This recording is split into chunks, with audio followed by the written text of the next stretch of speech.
Welcome to Diagnose, the day that turns your life around.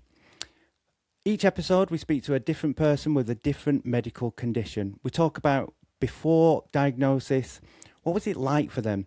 We talk about the diagnosis itself. What was that like? How did it change? Was it something new to them? Was it kind of expected? And then, of course, we talk about life after diagnosis. How are they actually doing? And what can the rest of us learn from their lived experience?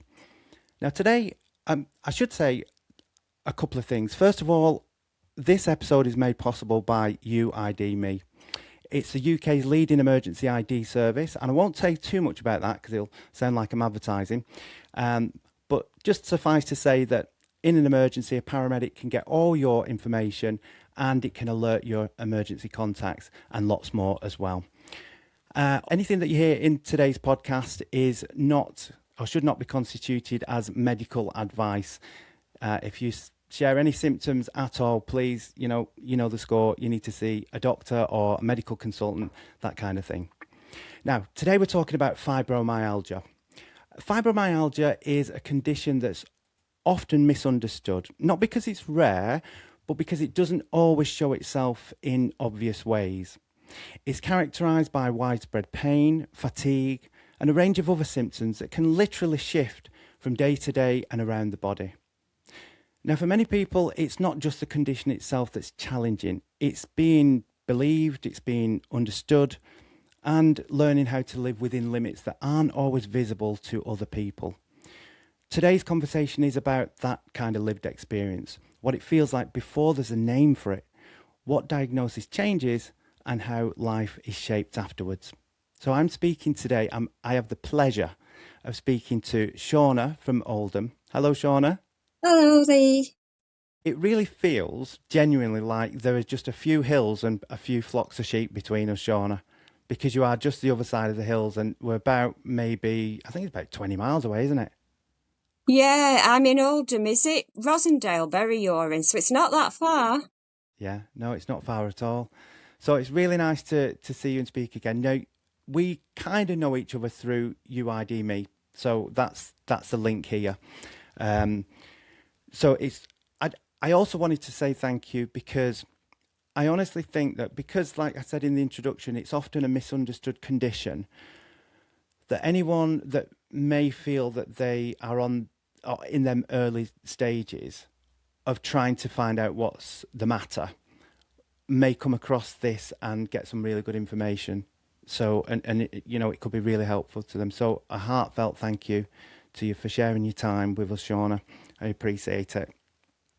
If I can help anybody, just one person, it's worth talking to you about it, Lee. Thank you.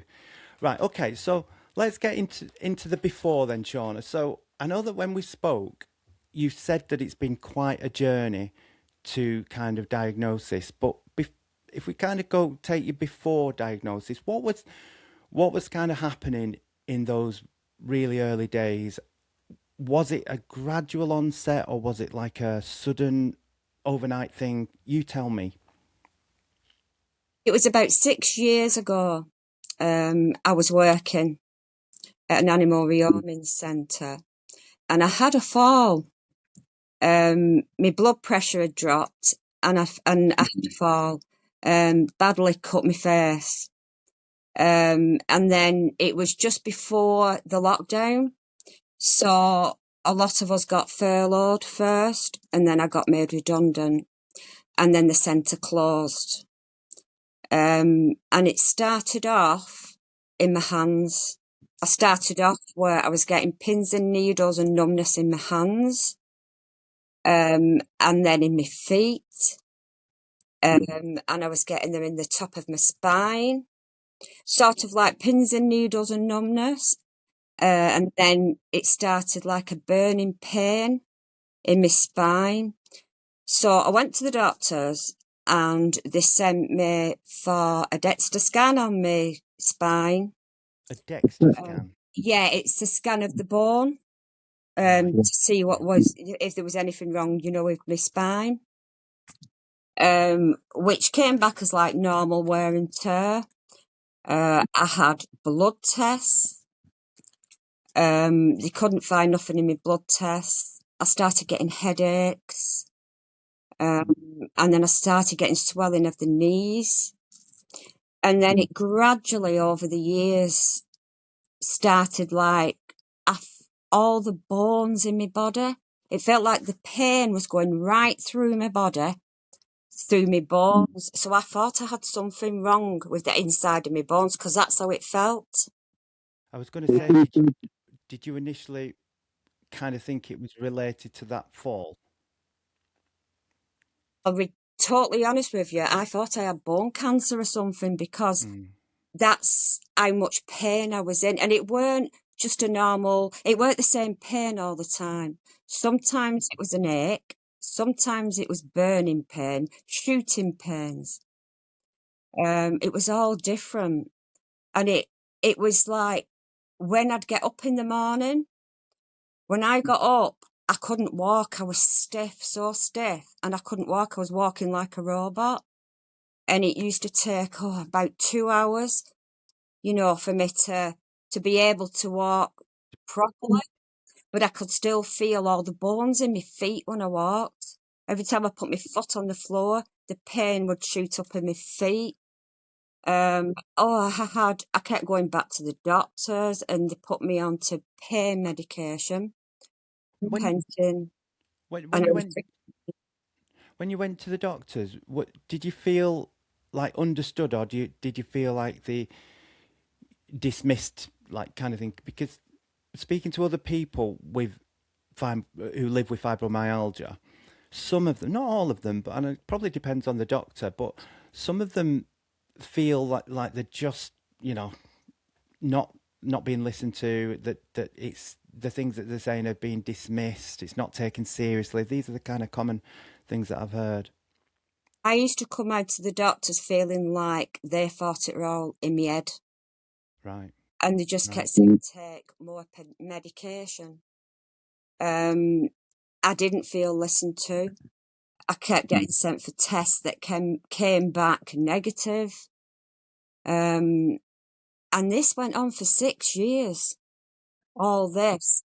And it just happened that a new partner started in my doctor's. And I went to her and I said, look, I want to go for an MRI scan because there is something seriously wrong. Because I was getting chest pains as well. I thought I was having a heart attack.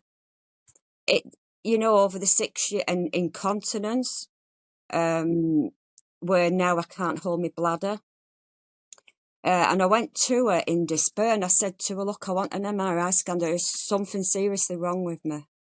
The pain medication I'm on's not helping. So probably because she was a new partner, she said, oh, you're testing it. I'm going to send you to, is it rheumatology? She sent me to rheumatology.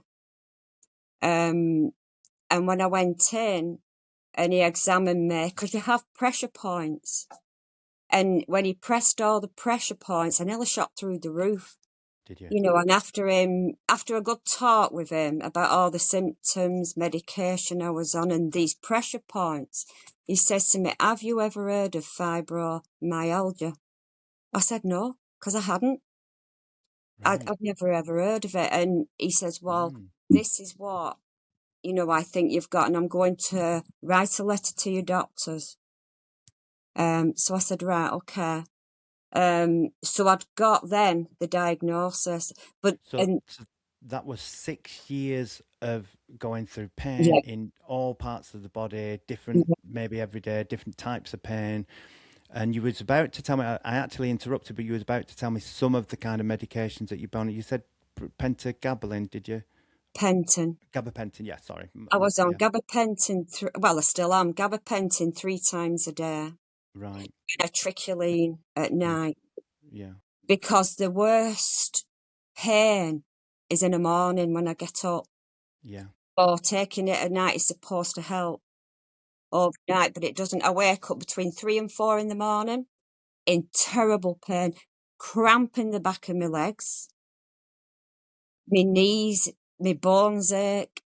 My husband has to help me off the bed, and then I come downstairs and I sit on the sofa, and then I kind of nod off and on, and then I'm up at 6 because of the pain. Nothing helps, like nothing helps at all. I've found, and you'll probably see that I've got on. I did notice. It's like glove compressions, I think they're called. Yeah, They and do help. you said that so if going back again, rewinding to the 6 years before, So, that's where it started. You said in your fingers and your hands, yeah. the pins and needles. So that's never gone, has it not? No. No, it's still there. It starts with the pins and needles. Sometimes it doesn't even start with the pins and needles. It's just the actual throbbing, like a toothache pain. It starts Right. like that. So do the symptoms like fluctuate, and do you have fluctuating pain, and therefore does it affect energy for the day? It does, yeah. If I have to go to the shop, I now use a walker to go to the shop because you tend to have dizzy spells where you'll fall over. Don't know whether you can see I've got a little tiny bruise on my face where I fell over. So I Right. had to start using a walker. I see.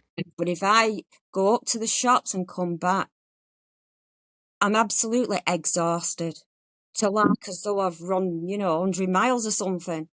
You do it, everything exhausts you. Even walking upstairs, you can get exhausted, and you have to sit on the top step and you think, God, and then you're breathing, you struggle with breathing then as well. That sounds like really kind of difficult symptoms to deal with on a daily basis. When It's you every single day. so when you just taking you back to diagnosis day, when you saw the rheumatologist, Shawna, and when he said, have you ever heard of fibromyalgia? What did you feel like? How did you feel inside? Like, did you think this is it now? So if I do have this condition that I've never heard of, there's a way forward. Was it a relief, or was it was It it was frightening, scary? it was a relief. It was a relief that I finally knew what was wrong with me because I had no idea. I had all these pains, I had all these symptoms. I mean, it's not just pain, Lee. I get lumps in my eyes. I get Well, jaw physical pain. lumps. Yeah, they're like little lumps inside my eyes. You get pain in your ears, jaw, and every day is different with the pain, and it's a different kind of pain. I was scared. I was worried and I was scared that there I'm was sure, something yeah. seriously wrong with me. And when I got the diagnosis from him, it was a relief. Finally now I know what's the matter with me, and finally now I can move forward with it. I think like if you'd been when you said you insisted that you had some kind of MRI scan because you was at that stage you was getting the pains in your back and your spine and all over in your bones, and you thought it was something really sinister. I'm not discounting the symptoms that people that live with fibromyalgia go through, but it's a step change from something like bone cancer. So if you had those worries, I can understand that you're saying it felt like a relief to get that diagnosis from the rheumatologist. It So was a big relief. do you have to see the rheumatologist on a regular basis now? The rheumatologist referred me to the pain clinic, and I went to the pain clinic last week. And the pain clinic is to do with how you manage the pain and how you manage with your daily life. It's not a cure. It can never be cured, up to now anyway. And there's no real pain medication that's going to help a big deal. So it's a case of trying to manage it. So she's referred me to a 6 weeks course at a pain clinic where there is a group of people that have similar problems, and we all you know, well, I haven't been yet, so I don't 100% know. But from what I can gather, it's a group that have similar pains or similar diagnosis that we can help each other. And Like a find support ways. group kind of thing. Yeah. Mm. I'm also now been referred to the urology for my incontinence. And also I've been referred to talking therapists to talk about my mental side of dealing with it. Mm. Since my diagnosis, they've been very good. I've also been referred to occupational therapists, and they have been out to see me and spoke to me. So now they're going to, well, they just came yesterday to measure up for a ramp because outside my house is steps and I have trouble getting my walker up and down the steps. So it's to give me a bit of independence. So it sounds like since diagnosis that quite a few things have has actually happened. They referred you to the obviously the rheumatologist at diagnosis, Yeah. and then you've got like pain management clinic, support group, and then other things to kind of make life a little bit easier as well, like with your steps at your property. Yeah, and with the shower, they're going to put me a level shower in because at the minute my shower's over the bath and I can't have a bath. I can't have a bath and I can't have a shower because I can't get into it. Oh, right. Yeah. But they're going to make things a lot easier for me now because I have got a lot worse. And you know, it's because when it for all first started, it used to be a couple of hours in the morning, couple of hours at night. And now it's basically all the time. Constant. Yeah. So you'd be hoping that the sessions at the pain management support group, you know, the pain support group, that you can glean some kind of strategies for dealing with managing the pain. Yeah, that's You know, right. And I suppose if you've got people with the same condition or similar conditions, um, it's kind of talking with each other and exactly what you're doing now, giving people some ideas of how to manage the pain and how they manage the pain. You know, it's giving each other advice and encouragement and a little bit of hope. yeah, well, that's it. It's like because we had on the UID Me website, you probably saw it. I think you did.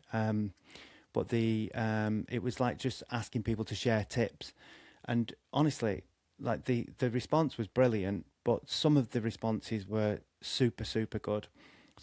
I think some people thought it was, you know, strictly in relation to the UID Me products, like you know what they do with it, when they wear it, and tips about that. But it wasn't. It was just anything, and some of the things you'd never even think of. And it's our intention to kind of publish them, not obviously with names and what have you, but because some of I mean, I've read books on pain management, and you know, I'm reading one at the moment called "Why We Get Sick." It's all about insulin resistance and type 2 diabetes. But Mm. I have I'm interested in medicine, but some of the tips I've never read, you know, never heard of anywhere. So the support groups. I think sometimes people are a bit dismissive of things like that, but I think they're a really good idea. Well, I was at first, until I thought, well, I've got to try something because I can't carry on the way I'm carrying on. But Lee, the idea, your products, I mean, I have a lanyard with your product on, all the time and your bracelet. Yeah, Uh, because if ever I am out, and something happens to me, there's help there quick. Um, and even the walk alone, if I'm in trouble, my family know my diagnosis, they can get to me, without me worrying, because I wouldn't go out. I wouldn't go out of the house. But with the products that you do for us, it's given me that encouragement to go out now. And I have started going to the shop with my walker.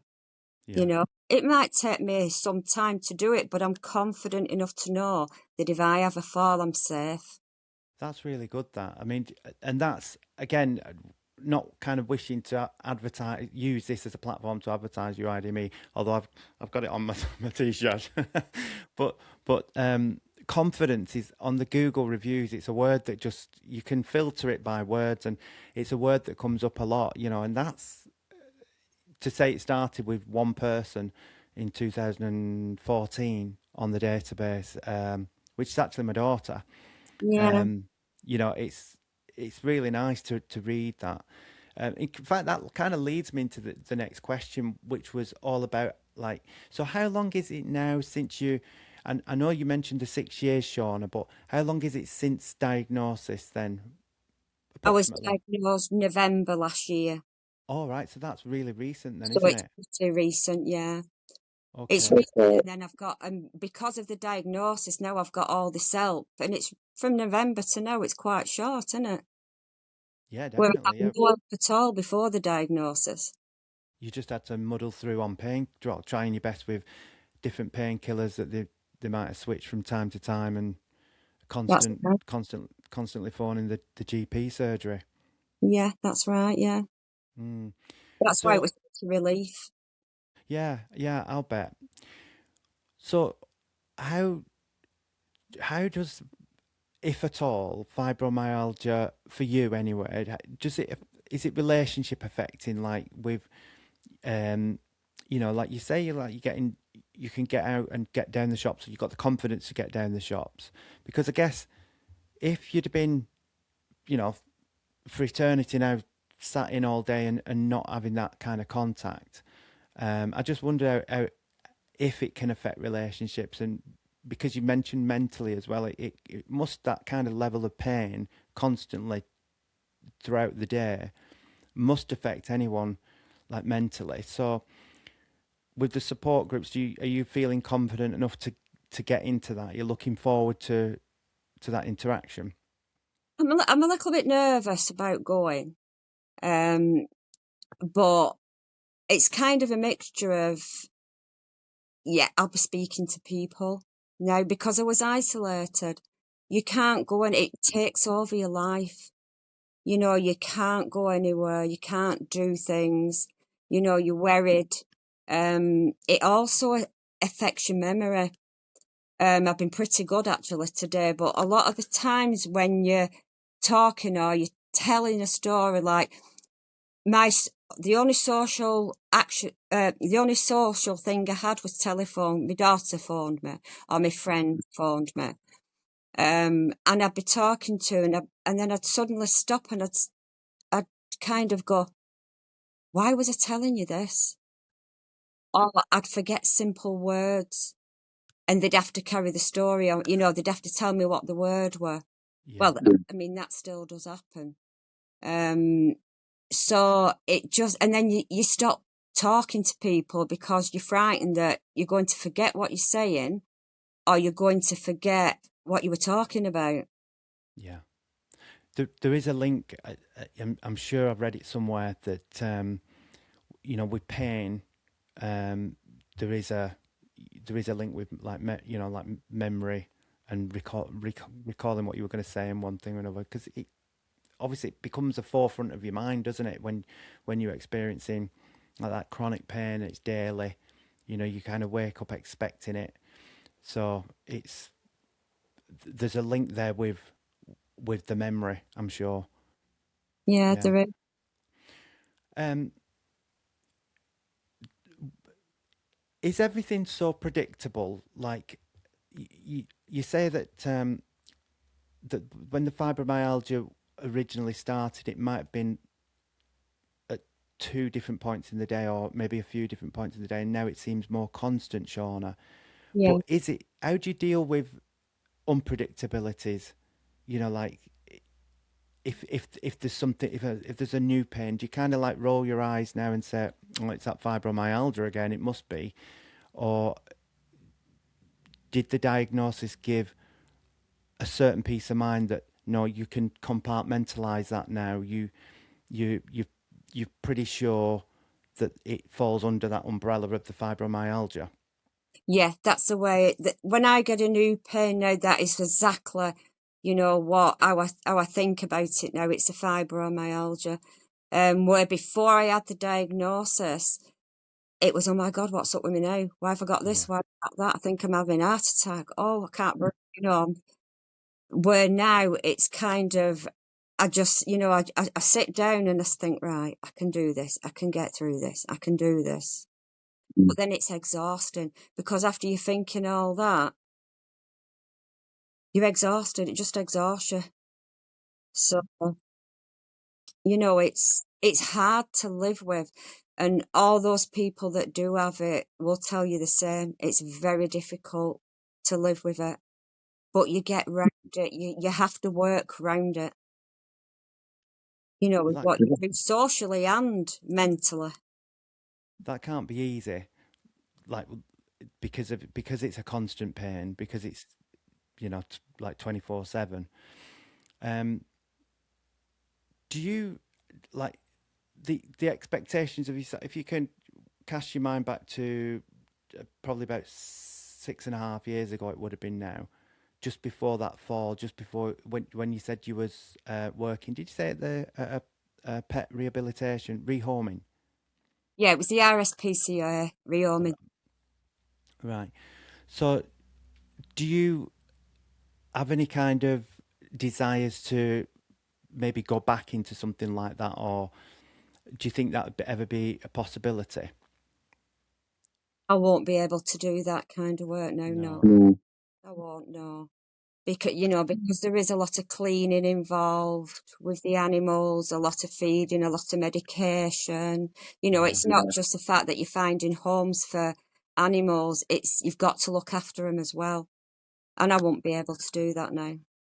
You obviously like animals. With animals, yeah. Oh, that's a shame that. Right.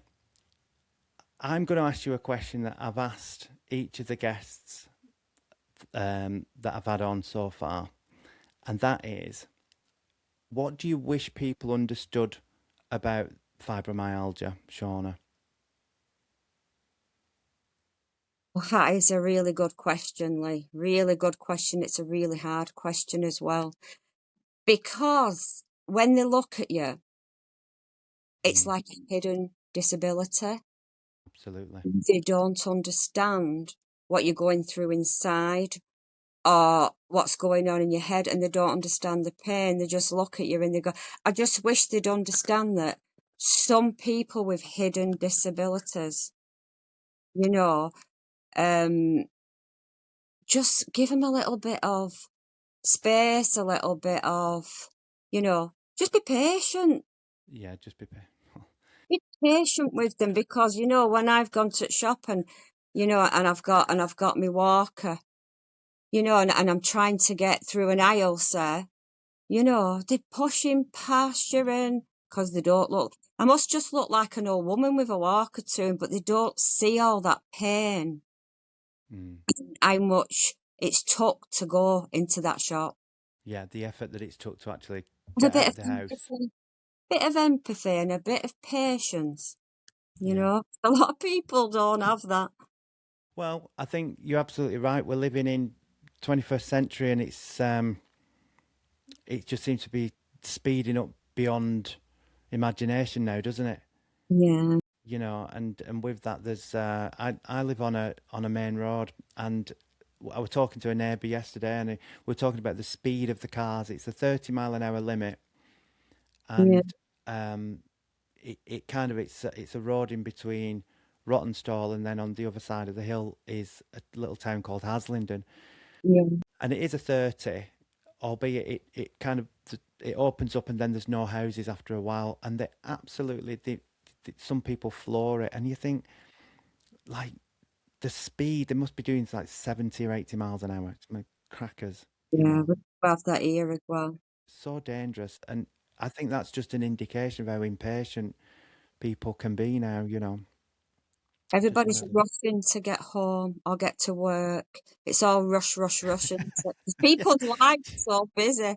Do you know something? I used to say that. I used to say that to my wife. I used to say, Like, look at them, like they're rushing to get to the jobs they don't want to do. I'm not. So, very final question then, and that would be, and I think it might be a difficult one, but I'll ask you, what would your advice be, or your guidance, should we say, guidance, probably a better word, to someone who was newly diagnosed, so someone who had seen maybe a rheumatologist like you did, and they would just said the same thing to them. Have you ever heard of fibromyalgia? I think that might be what you have. And then they left that appointment. What would you say to them if you could have a word in their ear? Read up on it. Read up on all about it, because I did. I read up on about it when I come back, and I'm, oh yes, oh my God, yes, that's me, that, read up on it. And the most important thing is accept help. Accept the help you're offered, because I was a bit, I've been a bit stubborn with it. Oh, I don't want no one coming into the house. I don't want somebody helping me. But now I've started to accept it, because, you've got to process the diagnosis. You've got to do, because at first you kind of, I've been diagnosed. But once you've processed it and you've read up all about it and you've accepted that help that you're offered, it gets a little bit easier. Yeah. Where did you get your information from? Because that's another thing about one of the original reasons for beginning these podcasts, is because obviously everybody knows there's Dr. Google, and then now there's AI, which is, wrong on so many occasions. And so we originally thought, if we, like, so many people feel after diagnosis, feel like it's chaotic. I know you said that, there was a relief, and I think after 6 years, I understand that. Yeah. But sometimes there's a period of chaos after a diagnosis, and it's like, well, yeah, you can go to the library and get a book. You can look at Google, which is, everyone always says, oh, don't look at Google, don't they?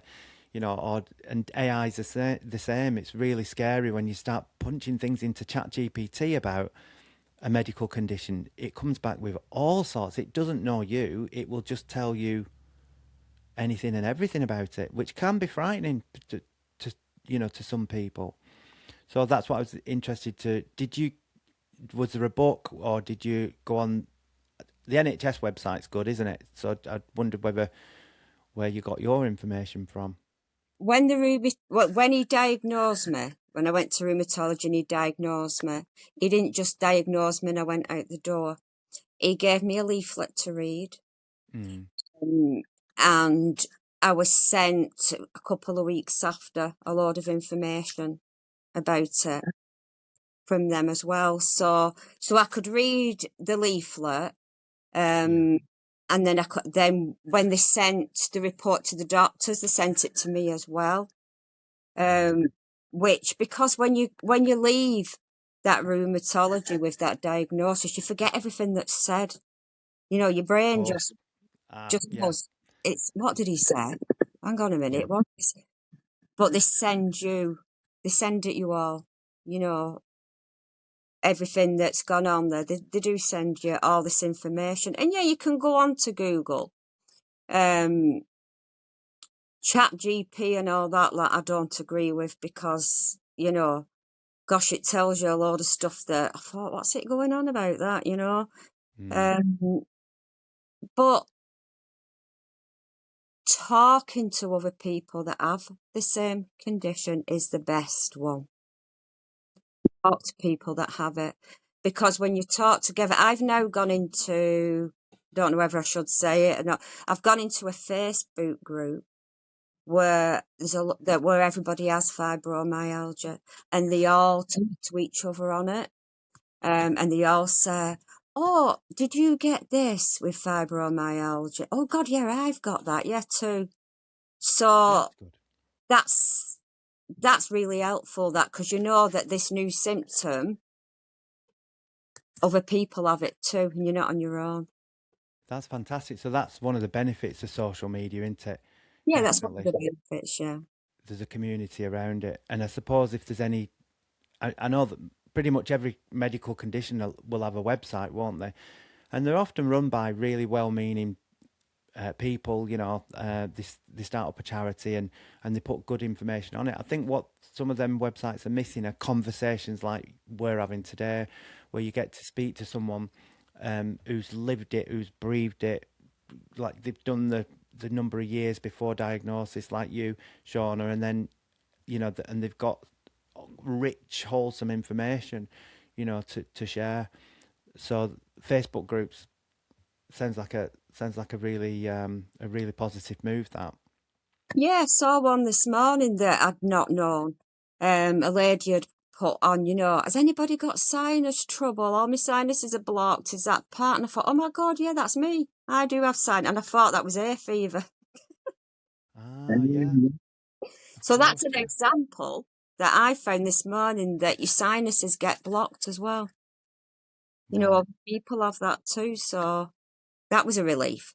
I thought, oh. Yeah, I bet. And are they well popular? I mean, there's a lot of people in that Facebook group.